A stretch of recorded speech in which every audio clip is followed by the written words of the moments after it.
My name is Shane Yost. I've been skating for around about 14 years. I'm originally from Tasmania, but I live here in Melbourne now.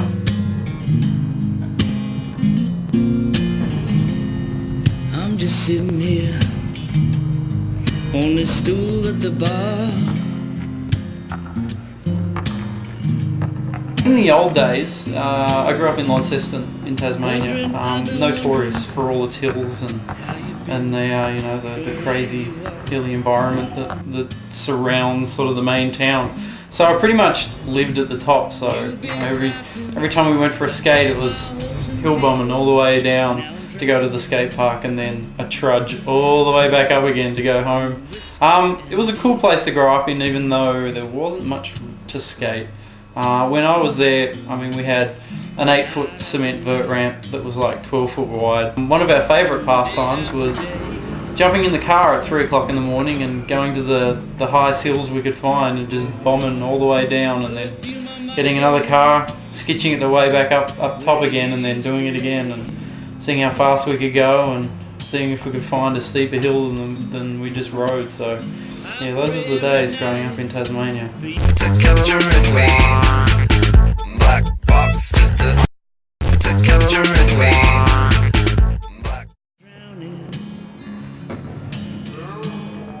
In whiskey and tea.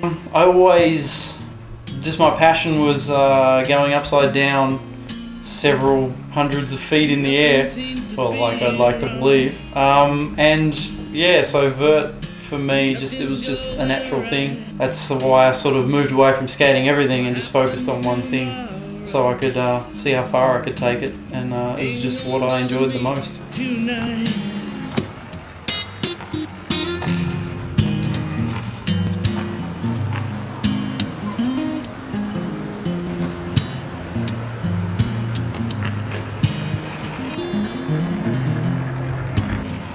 But when I first started travelling, there was a lot of Australians around. There was a lot of guys.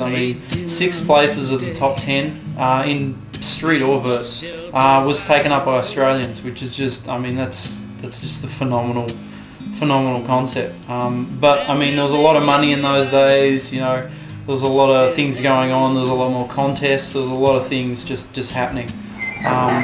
So there was a lot more opportunities. So there was a lot of chances for kids to get sponsored and go overseas. Nowadays, it's very difficult for kids to go over and qualify. Everything is based around turning pro through the ASA, through the ASA ranks before you get any opportunities to be able to take it further. So for any aspiring kid or any guys that want to go to the next level, it's a very hard task because you've got to fund your airfares, accommodation, everything. Get yourself to America without the guarantee of actually turning pro in the first place. At the moment, it's very difficult because there's just not the money there. There's not the backing. So it's a tough time. Getting kicked out of here. Now I'm drowning in whiskey and beer.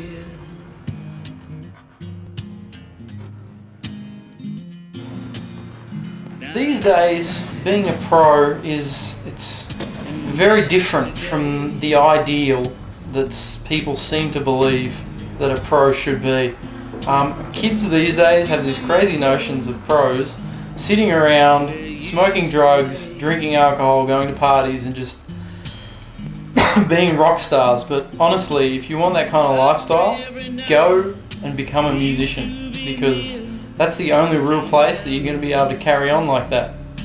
Our sport isn't strong enough and big enough anymore to be able to support that kind of craziness. And in some ways, that kind of attitude is what's led to our downfall. I've seen so many guys with so much crazy talent, like Jaron Grove and John Bergeron, that where are they today? They lasted all of 2 or 3 years where they just went nuts. And you can do it for a while, but in the end it was the lifestyle that killed them. I'm still out up there doing what I'm doing. I'm one of the last ones left, one of the last professionals left in Australia that's still getting paid to ride, still getting paid to travel, still doing shows, still doing all these things, and it's because I've taken it seriously and because I've treated it as a business, and that's where you can go. I'm 28, I've been doing this for 14 years now. My job is a professional rollerblade, and it's because I've taken it seriously, and that's what you have to do. If that's the kind of job you want, that's the kind of career, that's what you need to do. You said you were sorry in whiskey and beer. You know, from my opinion, man, it's been an amazing journey. I've been able to do what I love as a professional. And I mean, I came from a little place in Launceston, Tasmania, in the middle of nowhere. And it's just because, you know, I liked it that much that I wanted to keep doing it and take it as far as I can. And it doesn't matter what you do or where you want to go, whatever profession it is, if you truly love it, just do it. Who cares? Like, stuff what anyone thinks about it. Just keep doing it, have fun with it, and see how far it can take you. This ain't no wow no more. This ain't no wow no more.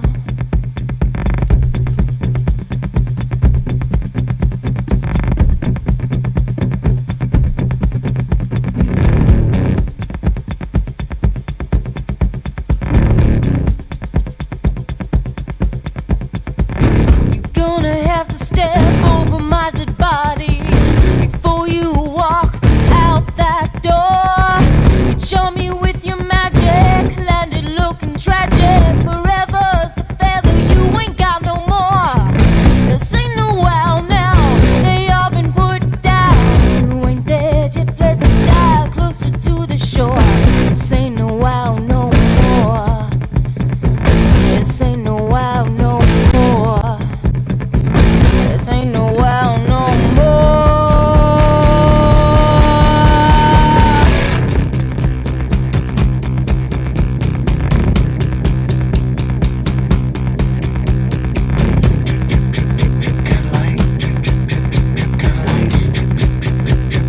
Loosen up the night.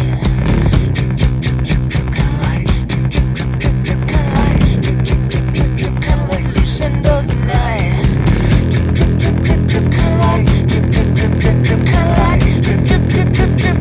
Loosened at the end of the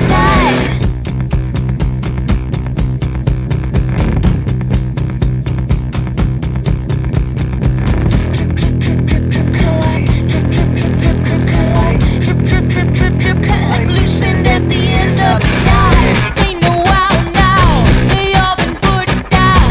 You ain't dead, you fled to die closer to the shore.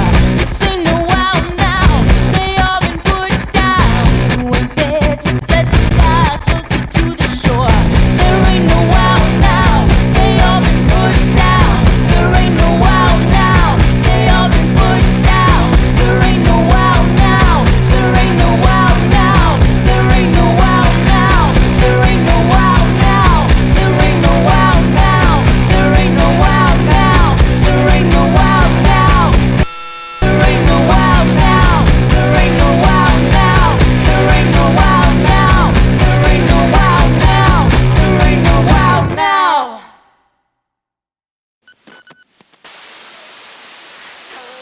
Hello, babe.